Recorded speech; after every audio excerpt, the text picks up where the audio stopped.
Hello again, guys, it's your buddy Greg and welcome back to another video. So today what we're going to be doing is we're going to be doing Greg Goes Antiquing episode number 19. And where are we today, viewers? Well, we're on the train table, which is being moved over to the other layout. So basically this table, what I'm saying is this table is going to be free for projects and other videos. So the trains are getting moved on to another place. So this table is a free spot to do stuff in. So, okay, I gotta give you a little short story here first. Well, two little short stories. Who remembers this from episode 9 of Greg Goes Antiquing? What I'll do is I'll put that in the description. I'll put episode 9 in the description. Who remembers this? Well, it's a travel alarm with the original box, and the travel alarm itself is in really good shape. It just doesn't run, the movement's all seized up, yada yada yada. It's fixable. Other than that, it's almost in perfect shape. So anyway, there's this one grad sale where I got the travel alarm from, with that original box. And it's nearby me. You don't really need to know the details. I don't think any of you are going to be going, so. Anyway, it's generally a good turnout for that grad sale. So I went there yesterday and got some good stuff. And know the stuff ahead of you, isn't it? And also, yes, dollar watches are going to be involved. Don't use a knife for dollar watches, okay? Don't use it. I might have to make a specific video on how I do it, because I already cut myself. This is take 2 of this video. I already cut myself today with the knife. So, I was pointing it at myself. And I literally said on camera, don't point at yourself. 10 like a minute and a half later, the blade slips and I cut myself. So don't use this. I used a screwdriver. I used a screwdriver to do it. So I'll make a whole nother. I think I'm gonna make a whole nother video on how to do that, because this screwing around with a knife and cutting yourself like I just did, that's not very smart,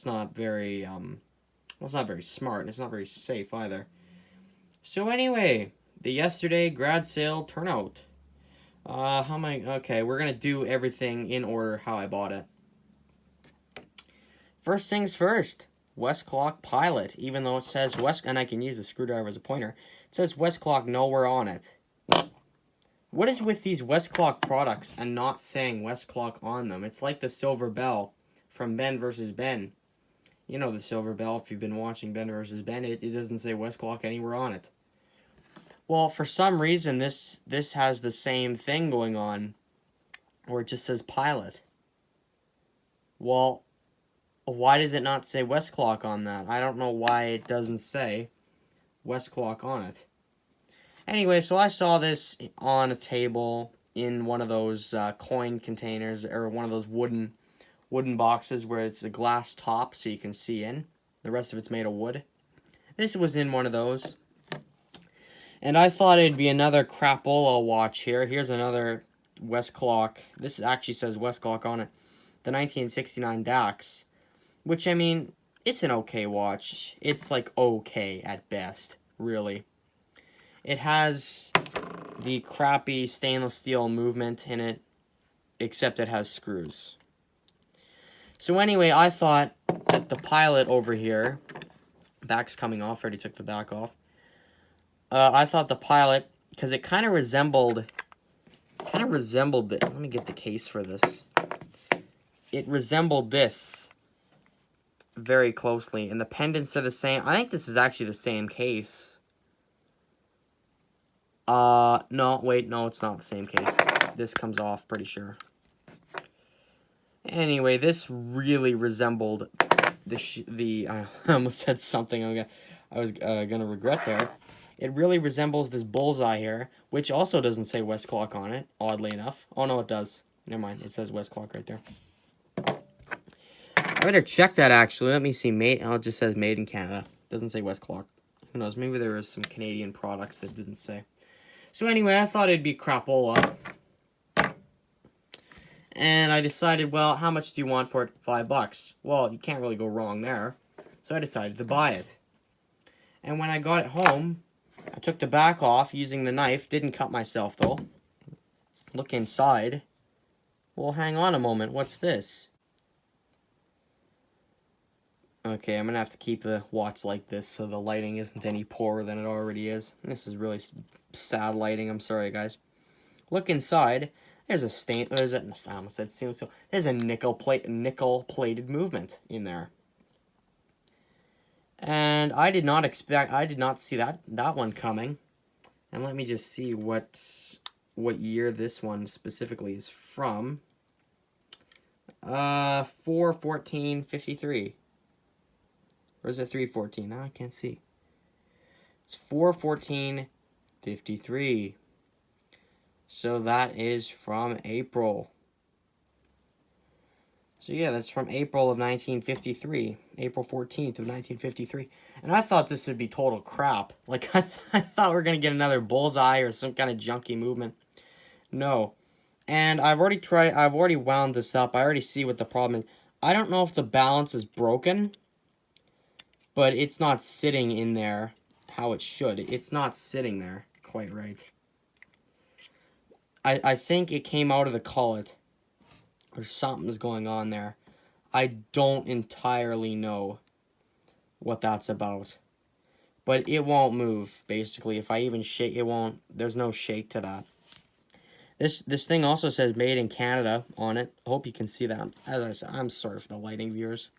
That's the one thing I don't like about videoing in the basement, the fact that the lighting sucks. You know what? Maybe we'll just keep it like this. We'll just keep the light off. So anyway, this was a good buy. Even though something's wrong with the balance wheel. The hairspring looks good. It's pinned. It's got the pin there. And I'm not going to disassemble this for a while, because it's okay as it is. Like, it's going to not break. It's not going to break any more than it already has in the state that it's in. And for whatever reason, this is gold. The back of this is gold. I don't think this is the original back to it. And if we look at this is the same color. So I think that maybe one of these got offered up as parts for this one.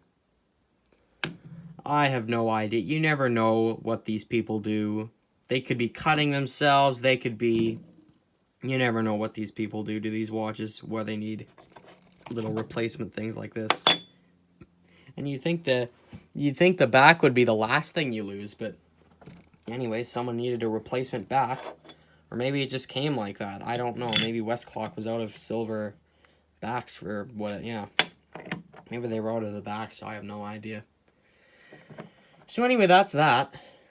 That's buy number one. I thought it was okay. I thought it was good. Nothing wrong with that. Okay, next watch. So, okay, we're gonna, hold on, as I grab it. Okay, now that I've actually got it in my hand, look at this.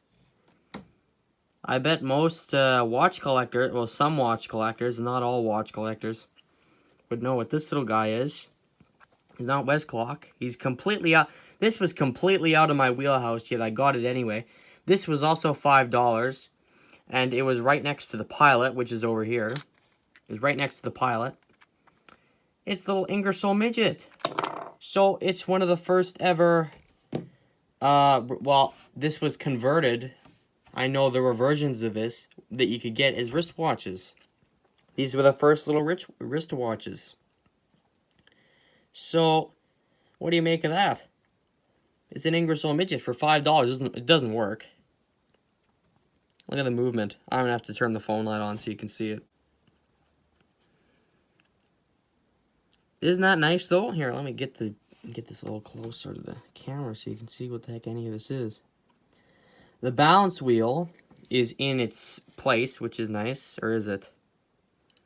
I don't know how healthy the balance is on this particular watch. Actually, I think the balance is actually okay. I don't know. It seems like it's kind of eh. I don't know. I'm not going to work on this one for a while either. And just on a side note, who keeps taking the pendants off these watches? Because this, because there's another watch I'm about to show you. It doesn't have a pendant on it either. And yes, we'll get to this in a second. Who keeps taking the pendants off these watches? I bet the people who take the pendants off these watches are also the people who are shabby chicers. You know, that's kind of scary because that doesn't sound like something they wouldn't do. Rip a bunch of pendants off dollar watches. I think the shabby chicers are behind this one. Oh yeah, and there's my injury right there. I know it looks kind of pathetic on cam. Is it bleeding again? Damn it, yes it is. Okay, I'll be right back. I thought I could make it go without the band-aid, but I guess we gotta get another band-aid. Okay, I'm gonna read the serial number off to you because I can't see it with the phone light. So the serial number is 54 58 139. So that is the serial number. So I think this might be from 1939. I don't know. That doesn't sound quite right, though, because I think Ingersoll stopped making these watches long before that. So this is probably out of the 20s, I would think, sometime. Out of the 20s, maybe early 30s. Not sure. I didn't really show you the guarantee, did I? Hopefully you can either take a screenshot of that or get a better picture, but isn't that special? I don't know if every watch had this in it.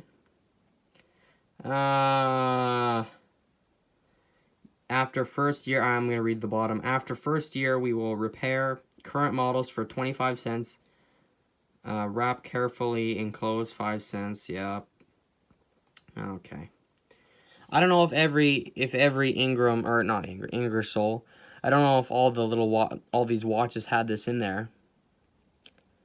Jeepers, I'm giving just a crap picture today, but just look at that and hopefully you can read it or whatever.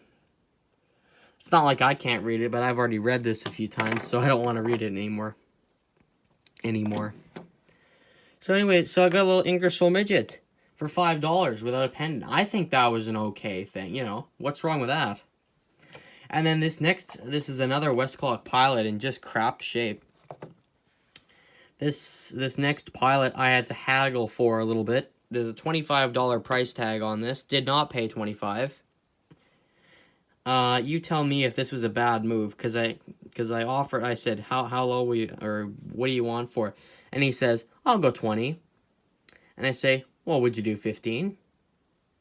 There was a pause there for a second. He was thinking, 15. And he did do 15. He said, for you, I'll do 15. So that's how it went. So I got it for $15. Honestly, I wasn't sure. I was thinking, well, wait a minute, maybe this one's crapola too, because I already thought this one was kind of crappy, and I thought, well, like, I thought it had the stamped crap movement inside. I thought it had one of these inside. No, how wrong was I? No, it did not have the stamp. Oh, yes, and it does have the crystal, but, well, parts of it. It was already broken when I got it, so I just took it out. I might keep that, I might get rid of that, I don't know. Anyway, jeez, that scared the absolute crap. I nearly had a little heart attack there. Man, oh man, I think that box back there fell. Yeah, that's what fell. I had it leaning up against the wall. Man, oh man. All right, let's continue. So this next watch here I was happy to see an all brass movement, no nickel plating in this one.